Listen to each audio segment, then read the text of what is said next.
Então, Marcos, capítulo de número 2, a partir do verso de número 13. Diz assim a palavra do Senhor: Jesus saiu novamente para a beira-mar, e toda a multidão ia até ele, e ele os ensinava.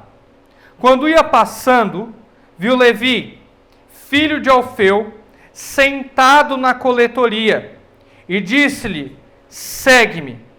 E levantando-se, Levi o seguiu. Quando Jesus estava à mesa, na casa de Levi, estavam também ali muitos publicanos e pecadores sentados, junto dele e de seus discípulos, pois eram em grande número e o seguiam. Os escribas do partido dos fariseus, vendo que ele comia com publicanos e pecadores, perguntavam aos discípulos: por que ele come com publicanos e pecadores? Jesus, porém, ouvindo isso, disse-lhes: os sãos não precisam de médico, mas sim os doentes. Eu não vim chamar justos, mas pecadores. Esse é o texto de hoje. E o título da mensagem é: Perdão não tem troco. Esse é o título da mensagem essa manhã: Perdão não tem troco. Nós vamos ver uma face redentiva, uma face perdoadora do ministério de Jesus. É isso que nós vamos estudar essa manhã. E para isso, nós vamos olhar para o nosso protagonista, para o nosso herói. Quem é o nosso herói? Levi, também conhecido como Mateus. Mateus é Levi, Levi é Mateus. O evangelista, discípulo de Jesus, que escreveu o primeiro dos evangelhos do Novo Testamento, Mateus, esse mesmo.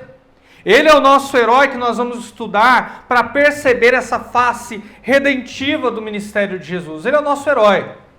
Quer dizer, ele é o nosso vilão. Um herói vilão. Um vilão herói. Ele consegue ser os dois. Ele começa como vilão e termina como herói. Como assim?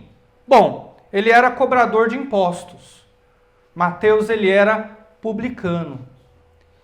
E o cobrador de impostos, ele trabalhava para Roma, para o Império Romano, cobrando impostos dos judeus, dos próprios judeus, daqueles que são da sua própria nacionalidade. Então ele não era bem visto pelos demais. Toda a sociedade judaica desprezava, marginalizava os publicanos, que é onde Levi, que é onde Mateus está. E óbvio, quem que é o escravo mais odiado? O escravo mais odiado é aquele que trabalha para os seus senhores, oprimindo os demais escravos. Essa era a lógica. Como Mateus estava oprimindo os seus nacionais, como Mateus estava oprimindo aqueles que eram do seu próprio país, ele não era bem visto pelos demais. Ele era esse vilão cobrador de impostos. Tinha benefícios? Claro que tinha benefícios. Ninguém entra nessa vida sem receber alguma coisa. Qual era o benefício? Tudo aquilo que ele cobrava a mais das pessoas, a mais da alíquota imposta pelo Império Romano, ficava para ele. E era assim que ele enriquecia, à custa dos demais. Aquele que trabalha para o povo estrangeiro, opressor, é contra o povo de Deus. Essa é a lógica. Era um homem muito odiado e enriquecia em desfavor dos demais. Portanto, Mateus, ele tinha muitos motivos para ser odiado pelos seus, para ser odiado pelos judeus. Esse é o vilão herói dessa história. Vocês entenderam porque ele é vilão e herói? Nosso fiscal da receita corrupto é Mateus, é Levi. Mas graças a Deus que ele teve um encontro com Jesus. Qual é o contexto do encontro entre Mateus e Jesus? Jesus, ele estava ensinando à beira-mar, como era de seu costume, em Cafarnaum, que até esse momento é o ponto principal do ministério de Jesus. E até esse período, alguns fatores ficaram bastante explícitos diante dos olhos de todos. O que é que ficou explícito no ministério de Jesus?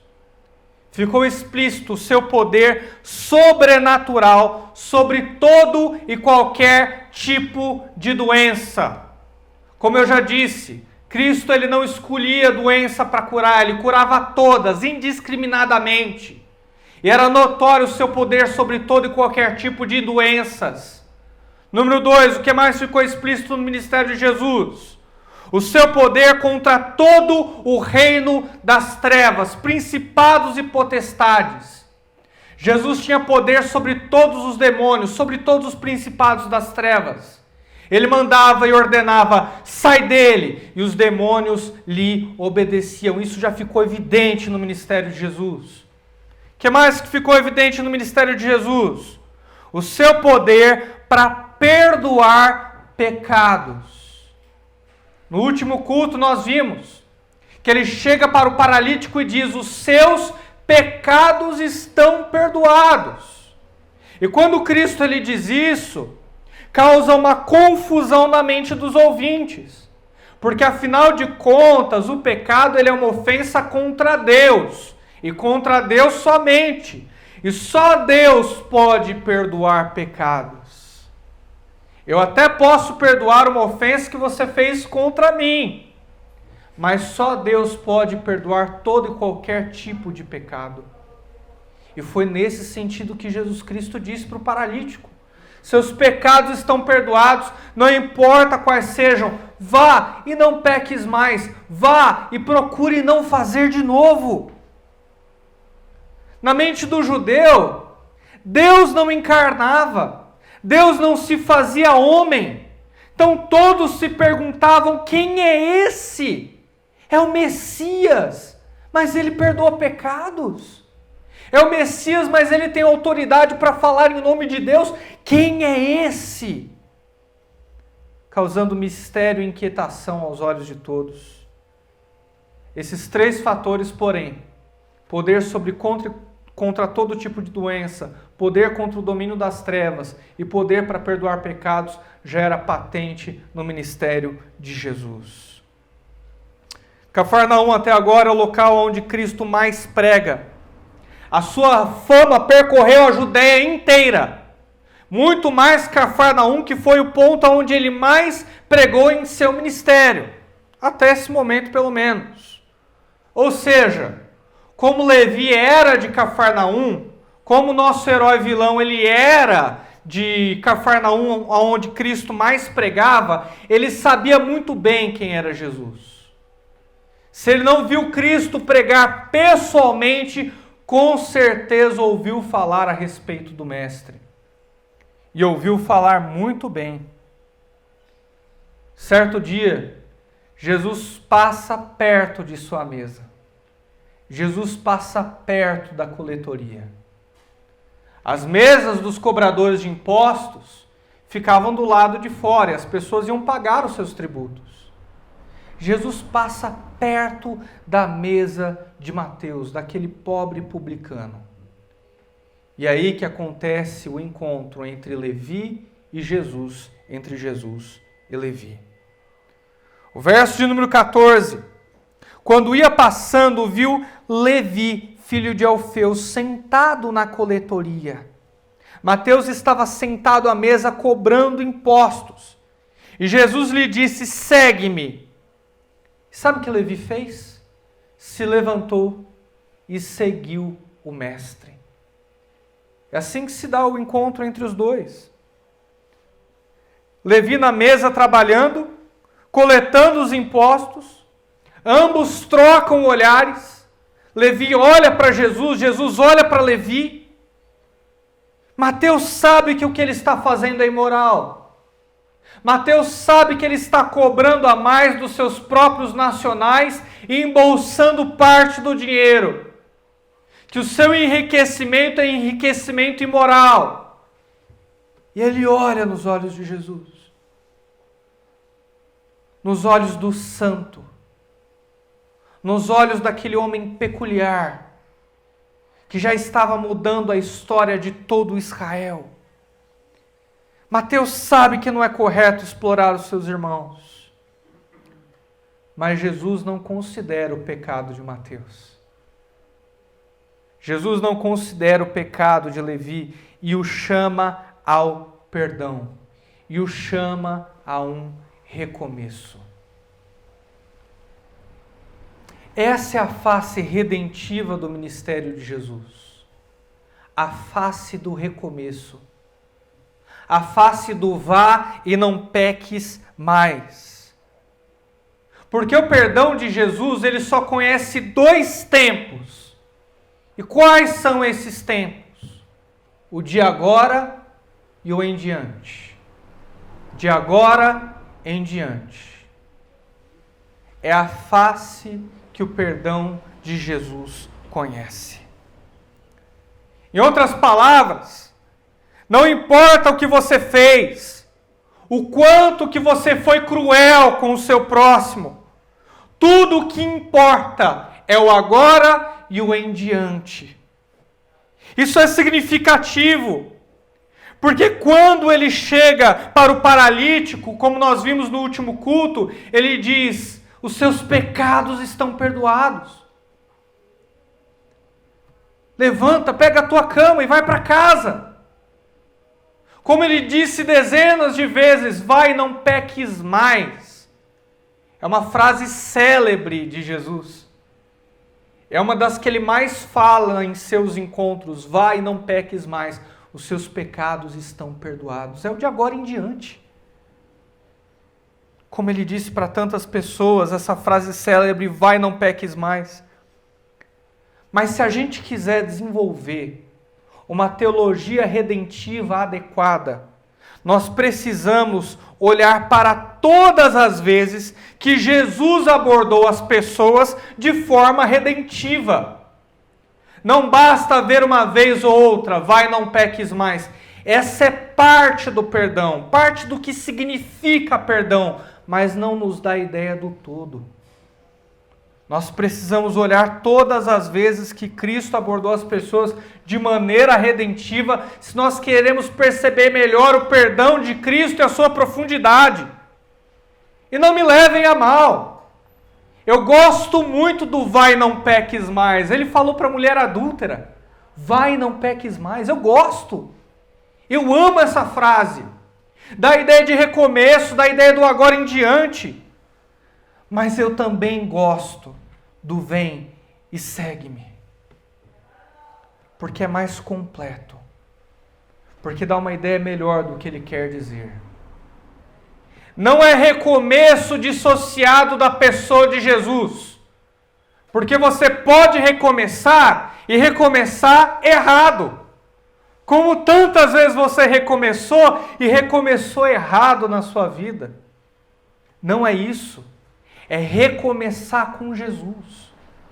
Cristo não é o tipo do rei que está sentado em um trono poderoso e diz com uma voz divinal, vai e não peques mais. Não é isso que ele está dizendo nas passagens bíblicas. É relacionamento, é afetividade, é amizade. Cristo, quando perdoa, ele diz, olha, você está perdoado, vem comigo, vamos caminhar junto, me segue, você já tem o perdão, agora deixa eu ser a sua vida. É relacionamento. É essa face de perdão que eu vejo descrito aqui, na passagem que Levi encontra com o mestre. Ele está dizendo, você está perdoado, vem comigo. É importante pincelar todas as falas demonstrativas de redenção da parte do nosso mestre, a fim de entender que perdão é recomeçar com Cristo. Isso é perdão. É recomeçar com Cristo. Na definição de Levi, do nosso herói vilão, do nosso vilão herói, Na definição dele, perdão não é virar a mesa. Eu virei a mesa, comecei tudo de novo. Não. Na definição de Levi, perdão é trocar de mesa. Trocar de mesa. Levi não virou a mesa, Levi trocou de mesa. Ou você não percebeu que ele deixou a coletoria para se unir com Cristo em uma mesa de jantar? Você percebeu que ele trocou de mesa? Verso 15. Quando Jesus estava à mesa, mesa de jantar, mesa da casa de Mateus. Ele trocou de mesa, da coletoria para a mesa de jantar, da mesa de negócios para a mesa de convívio, da mesa de cobrança de dívidas pela mesa de perdão de Deus, perdão que não tem contrapartida. É trocar de mesa.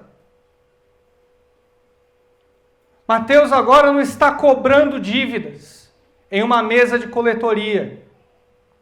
Ele está em uma mesa de jantar percebendo que a sua dívida foi perdoada. Isso é recomeçar com Cristo. Levi trocou de mesa. Ofereceu um banquete para Jesus na sua própria casa. Tudo do bom e do melhor. Foram ter relacionamento juntos, desenvolver amizade, perdão. O que é que acontece, meus irmãos?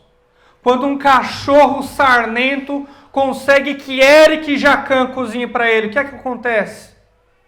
Ele chama outros cães sarnentos para comer com ele, é isso que ele faz. Simbora, cachorrada, vamos comer que tem almoço grátis. É o Eric Jacan que está cozinhando. É isso que um cachorro faz. Levi não fez diferente. Conseguindo a atenção do mestre, conseguindo a amizade do Messias, ele chama os seus iguais para comer também. Ele chama os iguais para conhecer aquele que havia mudado completamente a sua vida. Ele chama publicanos, porque ele era publicano. Ele chama pecadores, porque ele era pecador. Ele chama os seus iguais. Existem pelo menos 3 tipos de cobradores de impostos, sendo que Mateus era da casta mais baixa. Ele não era da mais alta, mas ele era o 3º tipo, a casta mais baixa. Enfim, vamos dizer que é o federal, o estadual e o municipal. Não é bem isso, mas vamos dizer que é isso. Ele chamou todos esses 3 tipos de cobradores de impostos a estar com ele à mesa. Ele chamou filhos rebeldes, que não honravam pai e mãe, era um pecado comum na época, chamou para comer na mesa de jantar também. Ele chamou comerciantes. Quem eram os comerciantes? Muitas vezes significava aqueles que davam falso testemunho, que vendiam qualquer coisa da China dizendo que foi fabricado na Judéia. Aqueles que mentiam para ganhar vantagem no negócio. Mateus chamou eles também e estavam todos esses tipos de pecadores reunidos à mesa com Jesus. E alguém não gostou nada disso. Verso de número 16. Os escribas do partido dos fariseus, vendo que ele comia com publicanos e pecadores, perguntavam aos discípulos: por que ele come com publicanos e pecadores? Escribas da parte dos fariseus fizeram uma crítica a Jesus. Quem eram os escribas dos fariseus? Antes de mais nada, é importante a gente perceber que nem todos os escribas eram da seita dos fariseus. Isso está claro nessa frase. Escribas das partes dos fariseus. É uma identificação, uma identidade, um apontamento. Os escribas, para resumir, eles explicavam a lei. Eles diziam como se deveria aplicar a lei de Moisés na vida cotidiana. Era essa a função dos escribas. Então eles estavam vendo Jesus, o santo, o único, comendo com aqueles pecadores e apontando, olha, ele está quebrando o Salmo de número 1. O que é que diz o Salmo de número 1? Não vos assenteis na roda dos escarnecedores. Olha, Jesus está sentado na roda dos escarnecedores. Ele está quebrando o Salmo de número 1. Para eles era isso. Jesus estava sendo conivente com o pecado deles. Pelo menos era esse o objeto da sua imaginação. Eles perguntavam de maneira irônica e debochada. Perguntando, querendo afirmar. Perguntando, querendo dizer que aquele homem não era tão bom assim. Que o Messias não era lá essas coisas. Por que ele come com pecadores? Perguntou para os discípulos. Por que ele come com pecadores? Por que ele quebra o Salmo de número 1? A resposta mais sensata para essa pergunta seria, olha, se Jesus não comesse com pecadores, ele não comeria com ninguém. A sua vida inteira ele estaria fadado a comer sozinho. Porque só tem pecadores. Essa seria a resposta mais sensata. Mas vamos aprofundar essa pergunta. Eles não eram apenas escribas. Eram escribas da parte dos fariseus. E quem eram os fariseus? Uma seita fundada sobre o pretexto de acabar com o exílio. Eram esses os fariseus. O que é que eles observaram ao ler a história do povo de Israel? Que toda vez que Israel se desviava e parava de guardar a lei, idolatrando deuses estrangeiros, Deus castigava o povo de Israel, deixando com que eles fossem sequestrados, permitindo com que eles fossem levados para terras estrangeiras e servir como escravos ali. Era esse sempre o movimento. É isso que acompanhou Israel em toda a sua história. Percebendo esse movimento, o que os fariseus fizeram? Olha, vamos ensinar o povo a guardar a lei. Vamos ensinar o povo a ser zeloso para com o que Deus prescreveu. E, consequentemente, o exílio acabará. Deus não vai mais castigar o seu povo. A intenção era boa. O objetivo era nobre. Mas em algum momento, na história dos fariseus, eles trocaram as intenções. O zelo em guardar a lei se transformou em orgulho por guardar a lei. Isso aconteceu em algum momento da história dos fariseus. Ao invés de ter zelo por guardar a lei, começaram a ter orgulho por guardá-la. Ao invés de estudar a Escritura para reconhecer o Messias, começaram a estudar a Escritura para serem reconhecidos pelo Messias. As intenções foram trocadas. Zelo por orgulho, reconhecer por reconhecimento. Então aquela pergunta ela não era tão simples. Ela vem revestida de uma afirmação. Ao ver aquela cena de Jesus comendo com pecadores, no fundo ele estava dizendo, ele tem que comer conosco. Ele tem que reconhecer a gente. É nós quem deveríamos estar aí sentados com o Messias e não esse bando de pecador. Os fariseus sempre tiveram o mesmo modo operandi. Eles excluíam certas pessoas para que as pessoas quisessem fazer parte do clube deles. Não é assim com os populares da escola? Você tem os populares da escola, que é aquele grupo seleto, aquele grupo de gente bonita, eles excluem os demais para que todo mundo fique babando querendo fazer parte daquele grupo. É os fariseus. Uma tática velha farisaica. Mas o nosso mestre responde da melhor maneira. Percebendo as intenções de coração, percebendo o que estava na mente deles, ele responde conforme o verso de número 17.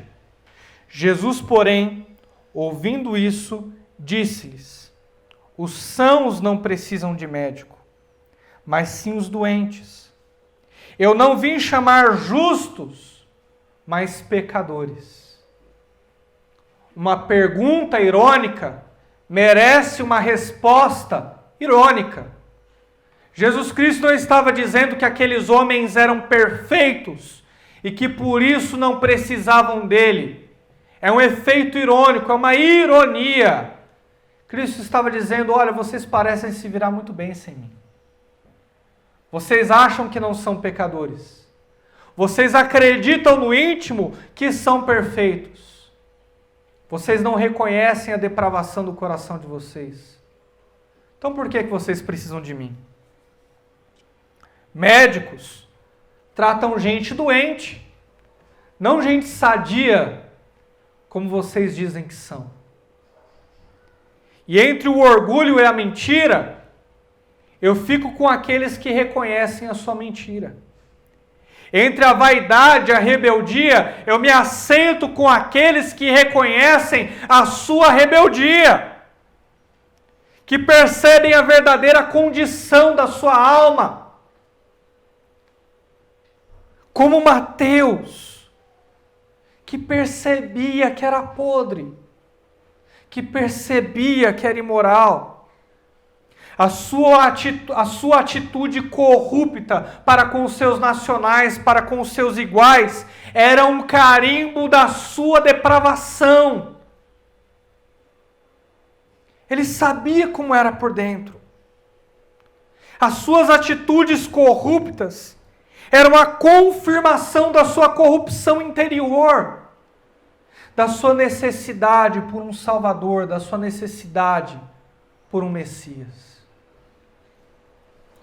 É por isso que Cristo se recusou a se assentar com os religiosos e preferiu se assentar com os pecadores, com aqueles que ganharam a verdadeira noção do seu pecado. E eu pergunto para você essa manhã, em qual mesa você está? Você está na mesa de negócios? Ou na mesa do relacionamento? Relacionamento não tem troco. Relacionamento tem resposta.